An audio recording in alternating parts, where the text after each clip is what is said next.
மிதுன ராசிக்காரர்களுக்கு பிரச்சனை எல்லாம் வெளியில இல்லைங்க, பிரச்சனையே இவங்க தான். அதாவது ஒரு நாளைக்கு நீ செஞ்சது சரியில்லை, இப்படி பண்ணியிருக்க கூடாது, இப்படி யோசிச்சிருக்க கூடாது, இப்படி யோசிங்க. நாங்கெல்லாம் யோசிக்கிறதுலே PhD வாங்கினாங்க மிதுன ராசிக்காரர்கள்னு சொல்லுவாங்க.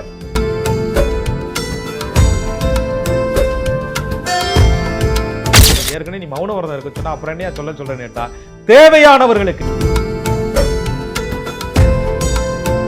அதுக்குன்னு மிதுனம் அப்படின்னா அந்த இரட்டைத்தன்மை கொண்ட ராசிங்கிறதுனால லவ் பேர்ட்ஸ் தான் உங்களுக்கு ஞாபகத்துக்கு வரும். அதுக்கு தான் நாங்கள் தண்ணி வைப்போம்னு சொல்ல வேண்டாம். மிதுனம் பல லட்சம் கோடி செலவு பண்ணாலும் இந்த மாதிரி ஒரு பரிகாரத்தை அவங்க பண்ணவே முடியாது. அப்படி என்னையா ஸ்பெஷல் ஐட்டம். மிதுனம் அழகா கதை சொல்லுவாங்க, அழகா ஒரு விஷயத்தை கடத்துவாங்க, அழகா ஒரு விஷயத்தை புரிய வைப்பாங்க.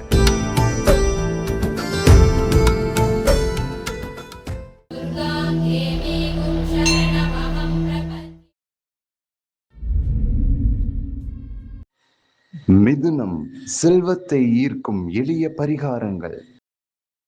அன்பான நேயர்களுக்கு வணக்கம். அன்றாடம் நம்மளுடைய வாழ்க்கையில சந்திக்கக்கூடிய பிரச்சனைகளுக்கு முறையான பரிகாரம் பண்ணும் பொழுது அந்த பிரச்சனைக்கு கண்டிப்பாக தீர்வு கிடைக்கும் அப்படின்ற நம்பிக்கை நம்ம எல்லாருக்குமே இருக்கு. அந்த வகையில ஒவ்வொரு ராசிக்காரர்களுக்கும் செய்ய வேண்டிய எளிய பரிகாரங்களை நம்ம தெரிஞ்சுக்க போறோம். புலிப்பாணி சித்தர் வழி ஜோதிடர் திரு கோகுலக்கண்ணன் அவர்கள்கிட்ட இது சார்ந்து நம்ம பேசலாம். வாங்க.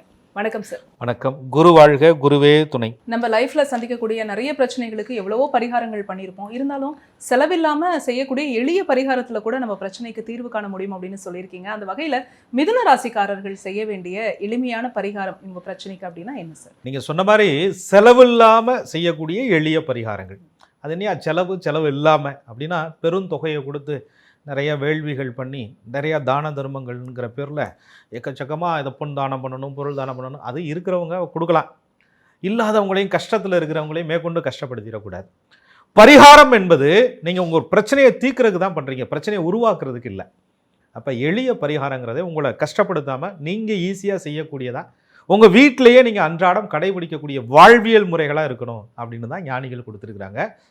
ஆக பரிகாரம் என்பது நான் கோவிலுக்கு போகிறேன், தீபம் ஏற்றுறேன், தினமும் வழிபாடு பண்ணுறேன், ஒன்றும் மாறலையா அப்படி என்பது முறையில்லை. பரிகாரத்தை நீங்கள் என்ன விதத்தில் செய்கிறீங்க அப்படிங்கிறது தான் இங்கே ஒரு மாற்றமே. அதை சரியாக கடைபிடித்தா நிச்சயமாக ஒவ்வொருவருடைய வாழ்விலும் வெற்றி என்பது உறுதி. சார், அந்த வகையில் மிதுன ராசிக்காரர்கள் இவங்க வாழ்க்கையில் என்ன மாதிரியான பிரச்சனைகளை சந்திக்கிறாங்க, இதுலேருந்து வெளியில் வருவதற்கான இந்த எளிய பரிகாரம் சொல்லுங்கள். மிதுன ராசிக்காரர்களுக்கு பிரச்சனை எல்லாம் வெளியில் இல்லைங்க, பிரச்சனையே இவங்க தான். அதாவது ஒரு நாளைக்கு 10 முடிவு எடுப்பாங்க.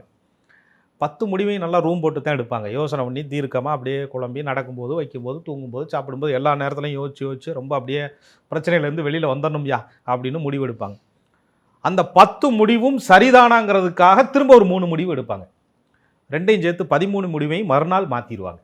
ஆக தான் எடுக்கக்கூடிய முடிவுகளை குழம்பி இது சரியா, அது தப்பாக இருக்குமா, இப்படி யாருக்கும் பாதிப்பு இல்லாமல் எடுக்கிறாங்களா முடிவு. அப்படி மிதுன ராசிக்காரர்கள் ஒரு குழப்பமான மனநிலையில் எடுக்கக்கூடிய சில முடிவு மாற்றங்களால் வாழ்க்கையில் நிறையா பிரச்சனையை சந்திக்கிறாங்க. அந்த முடிவுகள் சரியாக எடுப்பதற்கே இறை வழிபாடு தேவை. இதில் பரிகார முறைகள்ங்கிறது 1000க்கும் மேற்பட்ட முறைகள், எளிய பரிகார முறைகள் இருக்குது. முதல்ல ஒரு 5 விஷயத்தை இப்போ பார்ப்போம். அந்த 5 விஷயத்தில் பரிகாரம் 1 அப்படின்னு வச்சுக்கோங்க. முதல்ல நம்ம யாரை சொல்கிறோம்? விநாயக பெருமான வழிபாடு பண்ணுறோம்.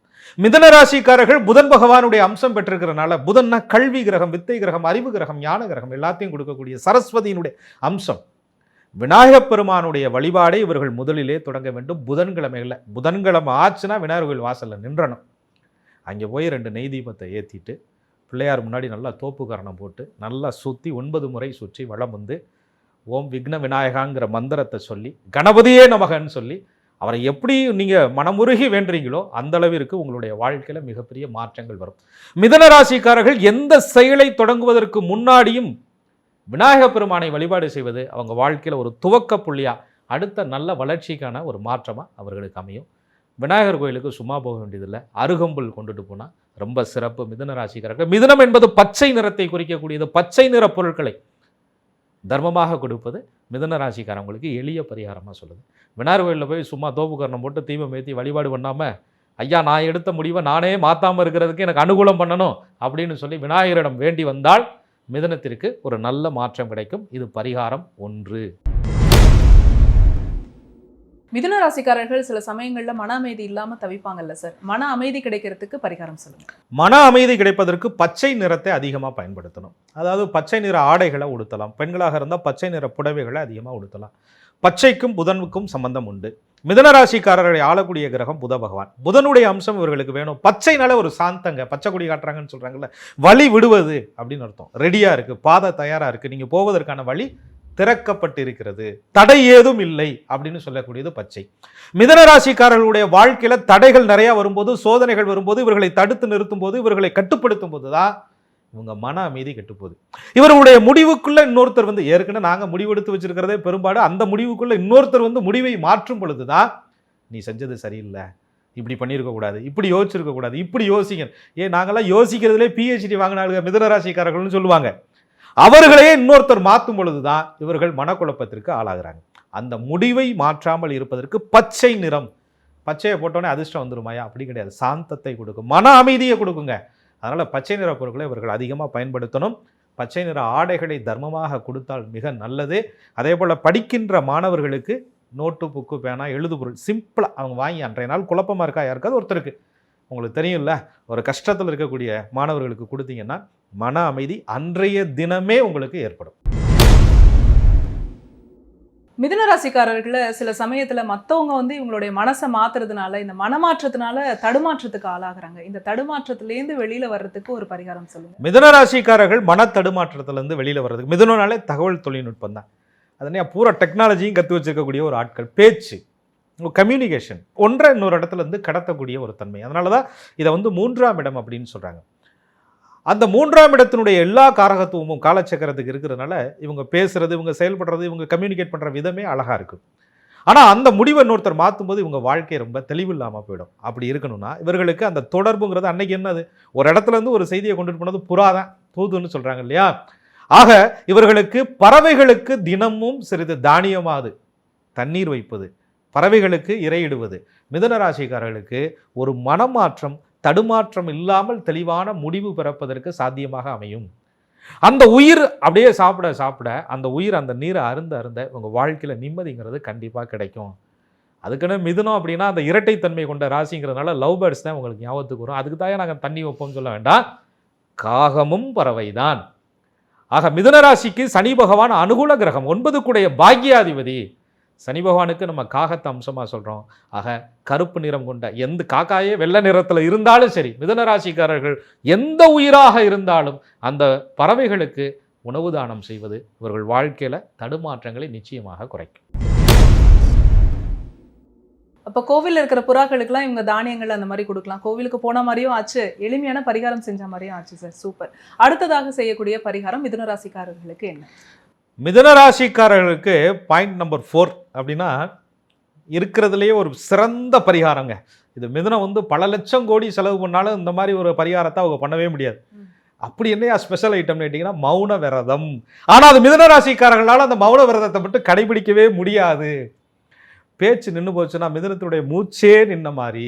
ஆக மிதுன ராசிக்காரர்களை பொறுத்தவரை மௌன விரதம் வாழ்க்கையில் வாரத்தில் ஒரு நாளாவது அல்லது 1 மணி நேரமாவது அல்லது ஒரு 10 நிமிஷமாவது வாயவே திறக்க மாட்டான்டா அப்படின்னு சபதம் எடுத்துக்கணும் மிதுன ராசிக்காரர்கள். இவர்கள்ட்ட வாயை பிடுங்கி பல பேர் இவர்களையும் பிரச்சனைக்குரியவர்களாக மாற்றி அவர்களும் பிரச்சனையை தேடிக்கிட்டு போயிடுவாங்க.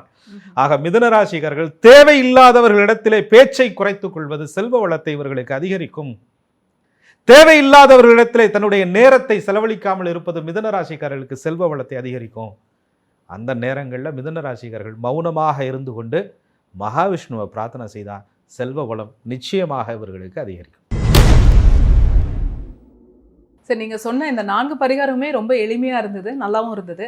இப்போ பரிகாரம் அப்படின்னாலே தான தர்மங்கள் தான் ஞாபகத்துக்கு வரும். அப்படி மிதுன ராசிக்காரர்கள் செய்ய வேண்டிய தான தர்மங்கள் என்ன? ஆமாம், தான தர்மம் அப்படின்னு சொன்னால் அந்த சொத்தை கொடுக்கணும், சுகத்தை கொடுக்கணும், பணத்தை கொடுக்கணும், அதெல்லாம் தாண்டி அது குறுக்கு வழியில் சம்பாரிச்சவங்க தான் எந்தாவது தர்மமாக கொடுத்து சம்பாரித்து அந்த பாவத்தை குறைச்சிக்கணும்னு சொல்லுவாங்க.